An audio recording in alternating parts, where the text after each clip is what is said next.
Welcome to Gopal Sir Classes. Please subscribe and like for more updates.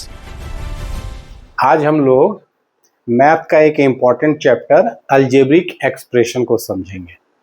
Algebraic expression क्या है? जब दो या दो से अधिक टर्म को प्लस और माइनस के साथ लिखते हैं। जैसे यहाँ हम लिख रहे हैं 3x² माइनस 5x प्लस 8।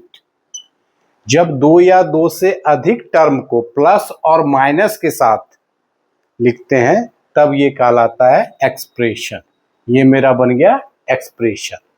अब इसमें टर्म को समझना है तो टर्म में हम लोग को एक टर्म, फर्स्ट टर्म, तो उसको बोलते हैं हम लोग मोनोमियल। मोनोमियल वन टर्म अगर है तो मोनोमियल जो हम लिख रहे हैं यहां पर, जैसे x square into y divided by 2। तो मल्टीप्लाई और डिवाइड अगर है तो ये पूरा एक ही टर्म है। जब तक प्लस और माइनस से सेपरेट नहीं करेंगे ये डिफरेंट टर्म नहीं कहलाएगा। यहां पर चूंकि मल्टीप्लाई और डिवाइड का साइन है तो इस पूरे को हम वन टर्म काउंट करेंगे। ये मेरा होगा मोनोमियल। एक ही टर्म है, ये डिवाइड और मल्टीप्लाई है तो एक ही टर्म है। उसी तरह से दूसरा होता है बायोनोमियल। बायनोमियल अगर दो टर्म है, x² y/2 प्लस 6z। अब यहां प्लस से हम सेपरेट कर दिए तो ये वन टर्म और टू टर्म है तो इसको बोलेंगे बाइनोमियल। इसी तरह से थ्री टर्म होगा जो यहां लिखे हुए हैं तो प्लस माइनस से सेपरेट होता है टर्म, तो 1 2 3, तो इसको हम लोग बोलेंगे ट्राइनोमियल। ये मेरा कहलाएगा ट्राइनोमियल। तीन टर्म रहेगा तो ट्राइनोमियल, और इससे ज्यादा टर्म है तो उसको हम लोग पॉलिनोमियल बोलते हैं। तीन से ज्यादा है तो उसको बोलेंगे पॉलिनोमियल। यहां पर हम लोग अलजेब्रिक एक्सप्रेशन लिए y minus 6y² plus 5y⁸। तो इसमें जो पूछा जाता है, कोई भी अलजेब्रिक एक्सप्रेशन गिवन है तो इसमें पूछा जाएगा कि पहले ये मोनोमियल है, बाइनोमियल है या ट्राइनोमियल है। तो यहाँ पर हम देख रहे हैं कि प्लस और माइनस से सेपरेट है तो 1 2 3 तीन टर्म है तो ये मेरा हो गया पहला ट्राइनोमियल। इसके बाद पूछा जाता है कि इसका डिग्री क्या होगा। डिग्री यानी कि हाईएस्ट पावर ऑफ वेरिएबल। यहां वेरिएबल मेरा y है, जिसमें भी अल्फाबेट लगा हुआ है वो सारा मेरा वेरिएबल में काउंट होगा, और जो नंबर है, जो इंटीजर्स होगा वो मेरा कांस्टेंट होता है। तो यहाँ पर वेरिएबल y है, y² है, y⁸ है।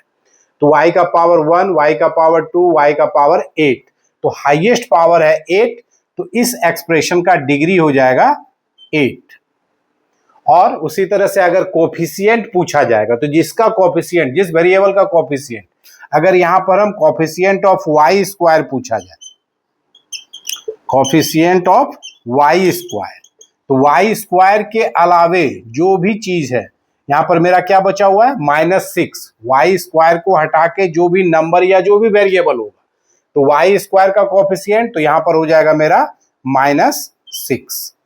कोफिशिएंट ऑफ y² हो गया -6। उसी तरह से एक और हम एक्सप्रेशन दिए हुए हैं, x⁵ y⁷ minus 8x³ y⁸। तो ये उसी तरह से दो टर्म में सेपरेट है माइनस के साथ। ये फर्स्ट टर्म हो गया, ये सेकेंड टर्म, तो ये मेरा हो गया बाइनोमियल। अब इसका डिग्री क्या होगा, तो यहां वेरिएबल कंबाइंड है x और y, पावर 5 + 7 12 हो रहा है।